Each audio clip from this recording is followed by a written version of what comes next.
Hello friends, welcome back to my channel Nirmala fashion world. स्वागत है आप सबका। आई होप आप सब लोग अच्छे होंगे, स्वस्थ होंगे, खुश होंगे और मस्त होंगे। तो फ्रेंड्स देखिए, अगर आप लोग भी सिलना चाहते हैं ब्लाउज़ एकदम परफेक्ट फिटिंग वाला, परफेक्ट शेप वाला, तो उसकी कटिंग मैं आज आपके साथ शेयर कर रही हूँ। और ये वाली बैक नेक डिज़ाइन मेरे चैनल पर अपलोड है, वहाँ जाकर आप इसे सीख सकते हैं। तो फ्रेंड्स देखिए, कटिंग में छोटी छोटी सी बारीक जानकारियां हैं, बारीक टिप्स हैं, सीक्रेट टिप्स, जिसे आप अपनाकर ब्लाउज में बहुत अच्छी फिटिंग ला सकते हैं। तो कटिंग कैसे करना है, यहाँ पर सबसे पहले देखिए लंबाई ले लीजिए और उसमें 1 इंच प्लस कर दीजिए, क्योंकि ऊपर और नीचे की तरफ जब मार्जिन लेंगे तो हमारा परफेक्ट जो है आ जाएगी हमारी लेंथ।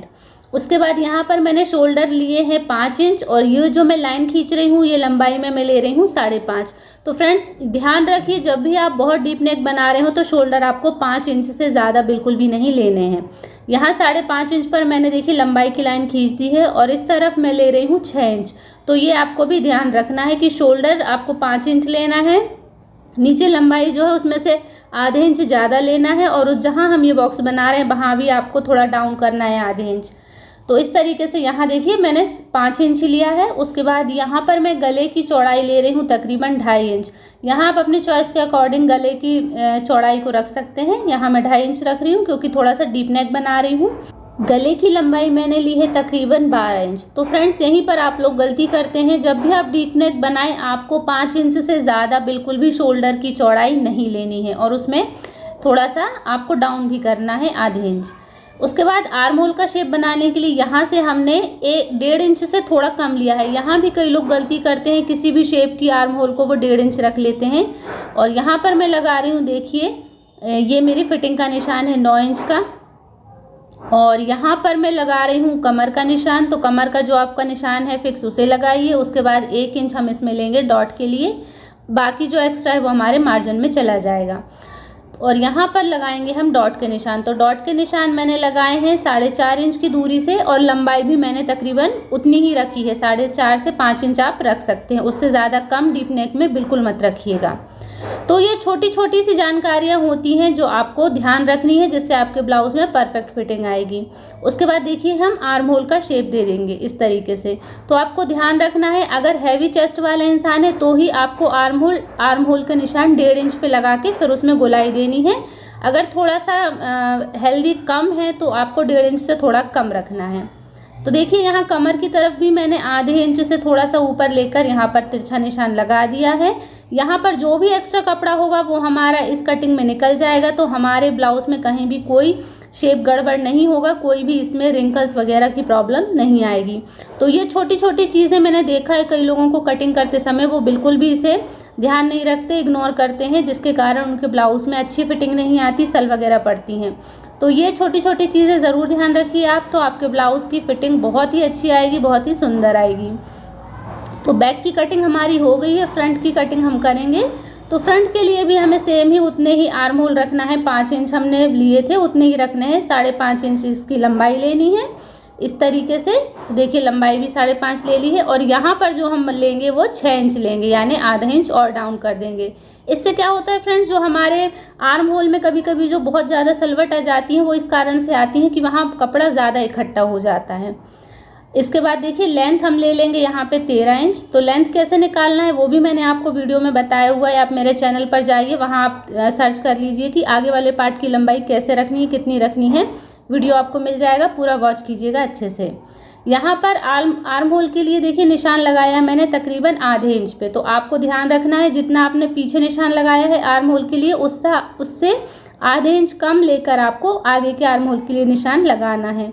और आर्म होल का शेप देते समय ध्यान रखिए कि बहुत ज़्यादा उसमें गोलाई नहीं देनी है, नॉर्मल शेप बनाना है। उसके बाद देखिए गले का जो भी शेप है वो हम लगा लेंगे। और यहाँ पर जब हम डॉट डालते हैं तो हमें क्या क्या ध्यान रखना है वो भी आप ध्यान से देख लीजिए। देखिए ये मैंने 5 इंच की दूरी से ये जो हमारी मेन डॉट होती है उसे लगाया है और ऊपर से हमने जो हमारा टक्स पॉइंट है उसको भी ले लिया है। तो ये 2 चीज़ आपको बहुत ध्यान रखनी है, आपको टक्स की दूरी बहुत ध्यान रखनी है और उसकी लंबाई का भी ध्यान रखना है। उसके बाद जितना मार्जिन हमने एक तरफ की डॉट के लिए लिया है सेम उतना ही मार्जिन दूसरी तरफ की डॉट के लिए भी लेना है। तो देखिए 1-1 इंच का मार्जिन हमने दोनों तरफ लिया है और बिल्कुल समान होना चाहिए मार्जिन, ऐसा नहीं कहीं से कपड़ा ज़्यादा दबा दें कहीं से कम। तो छोटी छोटी ये सीक्रेट टिप्स हैं जिसके कारण ब्लाउज़ बहुत ही अच्छा परफेक्ट फिटिंग वाला बनेगा। तो ये देखिए हमारी पहली डॉट हो गई है कंप्लीट। अब दूसरी डॉट कैसे डालना है, उससे पहले हमें यहाँ पे थोड़ा सा गोलाई का शेप देना है। अब कई लोग यहाँ भी गलती करते हैं कि बिल्कुल स्ट्रेट जो है इस पार्ट की कटिंग कर देते हैं, तो वो भी एकदम गलत है, जिससे आपकी शेप अच्छी नहीं आती ब्लाउज़ की। तो यहाँ से थोड़ा सा हमें गोलाई शेप देना है, जिससे इसकी चोली बहुत ही अच्छी फिटिंग की बैठेगी। यहाँ पर देखिए हमें 3 इंच का डॉट लगाना है, कुछ इस तरीके से 3 इंच की मैंने इसकी लंबाई ली है और डॉट लगाया है। तो ये हमें डॉट ध्यान रखना है कि जो हमारी मेन टक्स है उससे थोड़ा सा ऊपर हो, और इसकी जो दूरी है टक्स की ये तकरीबन 2 से 2.5 इंच की हो। उसके बाद यहाँ पीछे की तरफ भी देखिए मैंने 2.5 इंच पर निशान लगा लिया है, जहाँ हम फिटिंग करते हैं उस एरिया से। और ये देखिए दोनों की दूरी मैं नाप रही हूँ, दोनों की जो दूरी है वो 4.5 इंच है। तो दोनों हमने 4.5 इंच की दूरी पर लगाए हैं डॉट, और मेन डॉट से इनकी दूरी 2 से 2.5 इंच की होनी चाहिए। 2 इंच भी रहेगी तो कोई दिक्कत नहीं है, चलेगा, कोई दिक्कत नहीं होगी। और ये इस तरीके से हम बना लेंगे हमारी डॉट। तो आपको डॉट लगाना नहीं आता तो उसका भी मैंने वीडियो बहुत अच्छे से बनाया हुआ है कि टक्स की दूरी हम कैसे लें, उनकी लंबाई चौड़ाई कैसे लगाएं। तो ये पहले वाली जो टक्स थी उसको मैं मिटा रही हूँ क्योंकि वो गलती से लग गई थी, तो ये मैंने देखिए मिटा दी है। तो ये हमारी दूरी ली थी हमने 5 इंच। अब जो आर्म होल की डॉट है उसके लिए हम लेंगे 5.5 इंच की दूरी। तो ये सारी टक्स आपको इस तरीके से नाप तोल करके ही लगानी है, अपने मन से नहीं लगानी है। तो जो हमारी मेन टक्स है उसकी दूरी 5 इंच ली है और जो आर्म होल की है उसकी 5.5। इस तरीके से सारी टक्स लगाने के बाद हम कर लेंगे हमारी आगे वाली पार्ट की कटिंग। तो इस तरीके से अगर आप कटिंग करेंगे तो बहुत अच्छी फिनिशिंग के साथ आपके ब्लाउज़ की फिटिंग आएगी।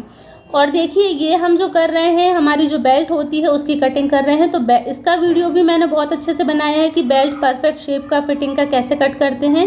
उसमें भी आप मेरे चैनल पर जाके देख लीजिए कि किस तरीके से मैंने इसकी कटिंग बताई है, एकदम परफेक्ट शेप का बनेगा, परफेक्ट नाप का बनेगा। तो वहाँ जाके वॉच कर लीजिए, बहुत अच्छे से आपको मैंने बताया है। और यहाँ पर मैं कर रही हूँ आस्तीनों की कटिंग। तो आस्तीनों की कटिंग भी मैंने अपने चैनल पर ढेर सारी डाली हुई हैं कि कैसे आस्तीन का शेप देते हैं, उसका नाप कैसे करते हैं, कैसे आर्म होल की पूरी हमारी जो लेंथ है उसको नापते हैं। तो ये सारी चीज़ें आपको वहाँ पर भी मिल जाएंगी। तो बहुत अच्छे से बताया है मैंने। तो आपको मेरे चैनल पर सारी कटिंग स्टिचिंग मिल जाएगी, आस्तीनों की, बेल्ट की, कटोरी ब्लाउज़ की, टक्स ब्लाउज़ की, प्रिंसेस कट ब्लाउज़ की। और मैंने बिना कपड़ा कट किए हुए प्रिंसेस कट ब्लाउज़ कैसे बनाएं ये भी आपको बताया है। ये सारी चीज़ें आप सर्च करके यूट्यूब में देख लीजिएगा, मेरे चैनल निर्मला फैशन वर्ल्ड पर बहुत अच्छे से मैंने बताया है। तो वॉच कर लीजिएगा एक बार, तो आपको अच्छे से समझ आ जाएगा। तो यहाँ पर देखिए हम यहाँ पर जो है आस्तीनों की यहाँ पर जो है गोलाई भी दे देते हैं। अब मैंने कई लोगों को देखा है कि वह आस्तीनों में गोलाई बहुत कम देते हैं, थोड़ी आप 1 इंच तक की गोलाई देंगे तो आपकी आस्तीनों की जो फिटिंग है वो भी बहुत अच्छे से आती है। तो ये छोटी छोटी जानकारी, छोटी छोटी सिलाई की टिप्स हैं जिसके कारण हमारे ब्लाउज़ में बहुत अच्छी फिटिंग आती है, परफेक्ट फिटिंग वाला हमारा ब्लाउज़ बनता है। तो आप इन टिप्स को ज़रूर अपनाइए और एक बार ज़रूर इन्हें ट्राई करके देखिए, आपको खुद समझ में आएगा कि इन चीज़ों से हमारे ब्लाउज़ की फिटिंग में कितना ज़्यादा फ़र्क पड़ता है।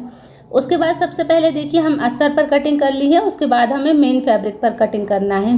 तो मेन फैब्रिक पर भी कटिंग करते समय हमें कुछ खास चीज़ों का ध्यान रखना है, जैसे कि मेन फैब्रिक हमें थोड़ा सा एक्स्ट्रा लेते हुए ही कटिंग करना है, क्योंकि हम जब इसमें जॉइंट करते हैं तो अगर कपड़ा कहीं कम या ज़्यादा है तो हम उसे एडजस्ट कर सकते हैं। ऐसा ना हो कि आप बिल्कुल जैसा हमने अस्तर की कटिंग की है उसी शेप के अनुसार, उसी साइज़ में आप जो है कपड़े की कटिंग कर दें। तो ऐसा मत कीजिए, थोड़ा थोड़ा आधा से 1 इंच कपड़ा एक्स्ट्रा लेते हुए ही आप कटिंग करिए, जिससे कि अगर आपको कहीं कपड़ा कम या ज़्यादा लगे तो आपको दिक्कत ना हो, कहीं इसमें आपको जॉइंट ना लगाना पड़े। तो जैसे कि आप देख रहे हैं, देखिए मैंने मेन फैब्रिक को भी तकरीबन आधे से 1 इंच एक्स्ट्रा लेते हुए ही कट किया है। जब हम मेन फैब्रिक और अस्तर को जॉइंट करते हैं, बाद में अगर हमारे कपड़े में कोई दिक्कत नहीं आती तो हम इसकी कटिंग करके इसको बिल्कुल शेप का बना लेते हैं। तो आपको भी ध्यान रखना है कि मेन फैब्रिक अस्तर की कटिंग करते समय आपको थोड़ा थोड़ा कपड़ा एक्स्ट्रा ही रखना है।